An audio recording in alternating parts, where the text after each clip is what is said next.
এই সরকারকে যখন নতুন গঠন করে তো 18,520 জন বিডিআর সদস্যকে গত সরকার ফাঁসির সরকার আমাদেরকে চাকরিচ্যুত করছে এই বাহিনীকে ধ্বংস করার পূর্ব পরিকল্পিতভাবে। এই ধ্বংসর লীলা হিসাবে আমরা 18,500 বিডিআর সদস্য ধ্বংসলীলা পরিণত হয়েছি, নিরপরাধের লোক। আর যারা অপরাধী আছে তারা অনেকেই এই বিচার কার্যের বহির্ভূত আছে। তো আমরা দাবি জানাচ্ছি যারা প্রকৃত অপরাধী তাদেরকে চিহ্নিত করে বিচারের আওতায় আনা হোক, আর যারা নিরপরাধ বিডিআর তাদেরকে পুনরায় চাকরিতে বহাল করা হোক। আর কিছু বিডিআর সদস্য আছে জেলে 509 জনের মতো, যাদের সাজা ভোগ করা শেষ, আবার কারা কোর্ট থেকেও খালাস, তারাও এখন জেলের ভিতরে আছে, যা এটা মানবিক দিক থেকে অত্যন্ত কষ্টকর।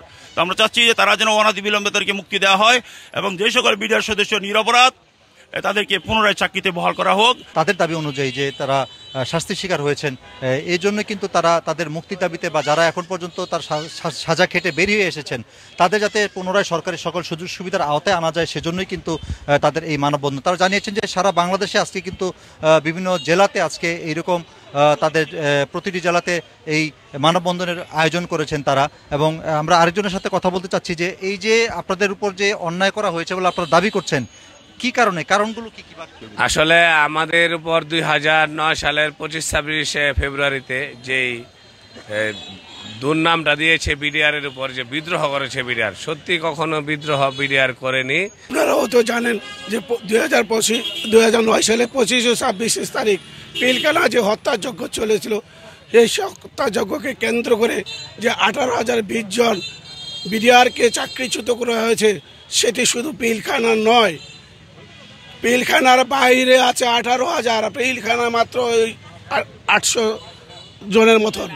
কিন্তু পিলখানার ঘটনা ঘটেছিল পিলখানা, কিন্তু পিলখানার বাহিরে তো কোনো বিদ্রোহ বা হত্যাকাণ্ড সংঘটিত হয় নাই। কিন্তু সরকার পিলখানার ঘটনাকে কেন্দ্র করে বাহিরে বিশেষ আদালত 18টি আদালত বানিয়ে, অর্থাৎ 18টি আদালতের যে আদালতের জজ হলে একজন সেনাপ্রধান, সেনাপতি এবং বিচারক সেনাবাহিনীর, পিপি সেনাবাহিনীর, উকিল সেনাবাহিনীর, অর্থাৎ সামরিক কোর্ট, যেটা বিশেষ মঞ্চ বানিয়ে আমাদেরকে বিচার করেছিল।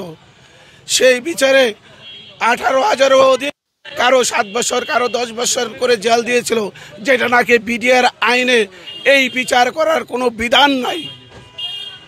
আমরা বিডিআর আমাদের একটা নিজস্ব আইন আছে, যে আইনের বাহিরে নতুন করে ঘটনা সংঘটিত হওয়ার পর ওই পিলখানার ঘটনাকে কেন্দ্র করে এই ফ্যাসিস্ট সরকার আইন বানিয়ে প্রজ্ঞাপন জারি করে বাহিরে 18,000 বিডিআরকে বিভিন্ন মেয়াদে চাকরিচ্যুত এবং জেল দিয়েছে।